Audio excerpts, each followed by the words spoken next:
Welcome to NeverTheLess podcast with Bidemi Mark-Mordi, a show dedicated to organic leaders and leaderpreneurs. Today, you would learn how to discover your essence and live more powerfully.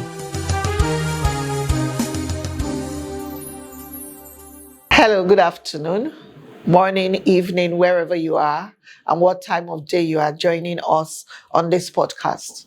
This is the NeverTheLess show, a show for organic leaders and leaderpreneurs. My name is Bidemi Mark-Mordi, and this month we've been in a series on heroism, and we're specifically focusing on something we've called reluctant heroes or reluctant heroism.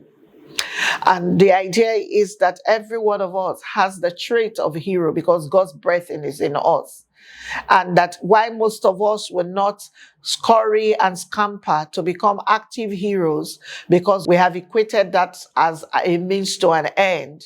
If all of us would just come to the realization and embrace the understanding that a day is coming where we will be the help and the savior or the heroes that are required in the different spheres of life, life will be a whole lot better. All of this is so that a lot of us would recognize, or most of us will recognize, that there is not one of us who isn't useful for what God has called us to do or what is required in the earth today.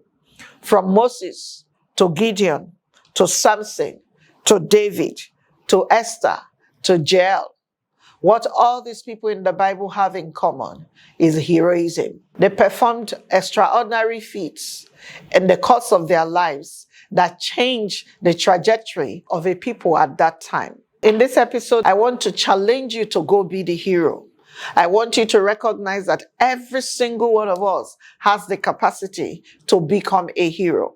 And I do not want it to be us to continue to look at heroism as the exclusive reserve or right of a special select people. Heroism is the capacity to arise and say yes when we are required. There's nothing complicated about that definition. And whether you see it as too simple or not, that really is the true definition of a hero. Remember that in the first episode when we started, dictionary said that a hero is someone that is admired. So it's the admiration of the people that determine if someone is a hero or not. As we were preparing for this episode, one of my assistants said, most places in the world, heroism is business. And I agree, because those of us who step up to charity, organization, not-for-profit organizations and stuff like that, we do that so that we can receive grants. But the question is, what do we do with the grants? It is so bad that for some people that has become their life work. The work that they're doing is so that they can receive grants for people. And that's why they stepped up to the place of heroism. But I want to challenge you in this episode to step into the place of heroism for the sake of heroism. In this episode, I want us to do a review of the men and women that I had mentioned. Moses, what kind of hero was he? Moses started as an active hero. At 40, he felt the need to go save his people, but it was not time.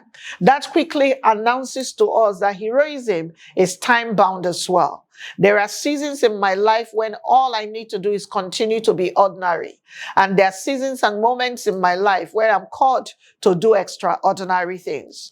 Whether I'm living as ordinary in one season or extraordinary in the other season, I'm not better than the next man. So Moses started off as an active hero.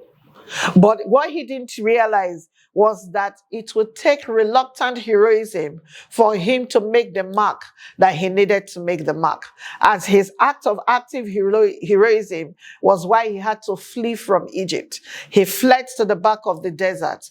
And in fleeing to the back of the desert, he became that person that tended sheep for over 40 years. Before one day, while he was performing his shepherdly duties, God shows up, and by that he saw a bush that was on fire but was not burning. Long story short, Moses got conscripted to go back to do that thing that he had been called to do in the first place, and he stepped out before time. If I had to take a learning from this and share with you, it would be the fact that not all of us, that not everything we do is time yet for all the things we're called to do. It's time for yet. There are some of us that are great heroes in the sight of God, but it is not time yet. So we need to pay attention to our time. Be aware and discerning of the times and the season if you would express yourself as this reluctant hero and do well. Moses was both an active and a reluctant hero. Then we took a look at Gideon. From start to finish, Gideon was a reluctant hero. And if you take a look at Gideon's journey was stable all the time. From the moment we saw Gideon introduced to the end of Gideon's ministry or life, Gideon was stable. He didn't have ups and downs. Things where he wasn't perfect, but he was stable because he knew when to show up and he knew when not to show up. If we move away from that and we go to a man called Samson, Samson's account is also recorded in the book of Judges, even though I did not highlight him before. But Samson was that one who was called by God to be a hero, but he wasn't reluctant at all. Samson liked the show. He liked the lights. He wanted men to know that he was powerful. At the end of Samson's life, Samson had his eyes gouged out. He had to beg to hold the pillars of the temple, and he had to beg God to give him the grace. And he died in that final act of heroism. Yes, the Bible did say that Samson killed more men at his death than in his lifetime. But honestly, do you think that Samson couldn't have ended in a different way? I beg to differ that Samson could have ended better if he had done his work without the glitz and the fanfare and this lack of boundaries and parameters with which he led his life. So heroism, even though reluctance, needs parameters. We must know that there are boundaries to the things that we are called to do and how we can express ourselves. If I move from there and I take you to the account of David. David was, in my mind, David started as a passive hero, but he ended up as an active hero, and then in some cases was reluctant. David wasn't perfect, but he did what he did. What I saw in David's life is that all these three archetypes of heroism that I had espoused later, we could find David working all of them. But the times that David was most effective was when he didn't have an agenda for himself. If we moved away from David, we will see Esther. From start to finish, Esther was a reluctant hero. She didn't ask to be sent into slavery. She didn't ask to be conscripted into the beauty pageant for the king. But Esther had something. She had the capacity to obey instructions. And ultimately, she was the saving grace for the Jews in that time. Reluctant heroism can bring you to positions like Esther became the queen. The thing when reluctant heroism brings you to position, the thing you should not forget is that you must not forget that you are not there for yourself. Esther never lost sight of why she was brought into the palace. So when it was time for her to step up and deliver her fatal blow to Haman, she knew what it was that she had to do. When we find ourselves too enamored by the acts of heroism like active heroes tend to do, we make mistakes and we end up not being as effective like Samson as we want to be. If you think about the account of Jael, Jael was another lady. It looks like the book of Judges is filled with heroes. Jael was another woman who was a hero of her time. She wasn't one. It was thrust on her. She was passive up to the point where she had to make a decision. But she delivered a fatal blow and she faded into oblivion after that. The thing that I know about Jael is that she rose to the plate and she did what it was that was in before her that she could do to save Israel, because Israel was at a risk at that time. If you think about other men like Jephthah, if you think about a man like Paul, if you think about Abraham, if you think about Jacob, if you think about a Joseph, all of these people are heroes of the Bible. But what you'll find most of the time is the ones that did their duty and they follow through and they had no dent in their reputation, were those ones who were always reluctant. They were the ones who always deferred to others. They were the ones who always knew that God was the one that brought them to what they were doing, and therefore they owed God, an accountability at the end of time. If you are the hero in your neighborhood, will you be accountable? If you are the hero in your neighborhood, the question I want to ask is, will you wait for your time before you jump onto the streets? If you are the hero of your neighborhood, will reluctance be attractive to you? Will you set parameters? Will you be willing to keep the main thing the main thing? All of these are what makes a reluctant hero. And we're about to close now, or at least go on a break. When I come back, I'll be looking at traits that every hero, whether active, reluctant, or passive, must portray or must possess if they want to get where they need to go. The point of this series is for you to see that you are useful, even if you don't want to be in the eye of the storm, even if you don't want to be in the glare of the public. You are useful. God is counting on you. When I come back, we'll look at those traits, like I said, and then we'll draw a formal conclusion for this series. Please do not go away. This is the NeverTheLess show. In a world filled with many fears and discouragement, life often becomes a burden. For those who know the way, life is just simple. Do not worry, you're not alone on this life's journey, as Bidemi Mark-Mordi shares powerful insights and principles from her everyday work and life experiences in her book, NeverTheLess. NeverTheLess is a book designed to encourage and equip you to face life with courage, hope, and determination. Get a copy of NeverTheLess and other books written by Bidemi Mark-Mordi, like The Wisdom of the Seed, Honor, The Theology of Work, and so much more from a bookstore nearby, or call 080-905-63555, or send an email to bidemi@bidemimarkmordi.com to place your order. I guarantee you will make it, nevertheless.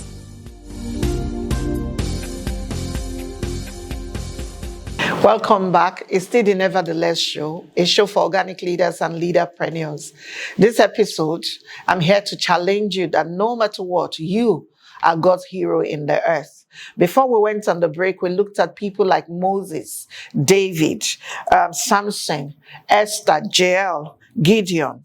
And we looked at them and said, what they had in common was the fact that at one point or the other, they manifested as heroes to God's people. And we tried to take a look at what kind of heroes they were and which was better. I said that it seems to me that the reluctant hero is the most stable of all the heroes because he has no personal agenda and he's not trying to curry favor or to curry fame for himself. Before I went on the break, I also told us that when I come back, I want us to look at traits that every hero is made of, whether passive, whether reluctant, and whether active. Every hero is made of courage. Every hero must have courage if they will step to the plate when they are required. The second one is passion. In one of the episodes, I did tell us that the way God gets our attention is to take a grip on our heart by passion. And so you find yourself passionate for something that other people don't even regard. When you find yourself in that place, it is an indication of your area of heroism. And then I talked about integrity. Like I said, one of my assistants did say that heroism for most people is business. And that's where the problem of integrity or a lack thereof begins to show up. Anybody who wants to express themselves in their heroic selves and they are not people of integrity, it's only a matter of time and they will be found out. Heroism is great. It helps people, but you must make sure that we're people of integrity too, so that the glory comes to the God who has called us. Something else that I know about heroes is that they ought to be honest. Now, somebody will say, what's the difference between honesty and being a person of integrity? The slight difference is that when it comes to honesty, heroes have to be honest with themselves. What that means is that do a proper SWOT analysis of who you are. What are your strengths? What are your weaknesses? Because any hero who thinks that they are strong all of the time gets in trouble. If I'll show you one hero in the Bible, I'll highlight for you David. David was a man of war. He was doing so well. This one time that he did not go to war, he found Bathsheba, and in that transaction, Bathsheba gate was born. Yes, because of his heart, David went on to finish well. But imagine if he had been true to himself, if he had agreed or had a conversation with himself to identify what his weaknesses were. Perhaps, just perhaps, he may not have fallen in that regard.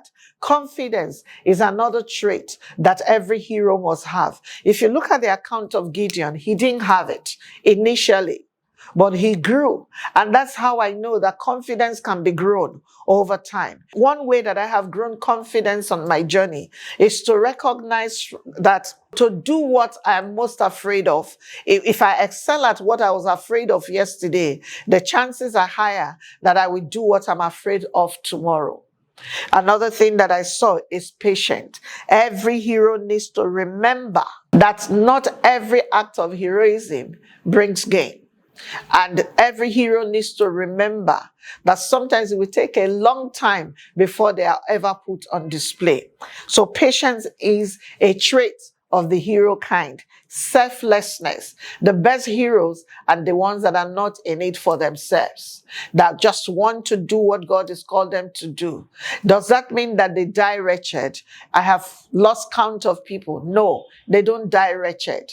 They usually arrive where they are going, but they arrive there with no scandals and things like that. Another thing that I would like to highlight when it comes to heroes and heroism is that they care. It's John Maxwell that said that people don't care what you know until they know how much you care.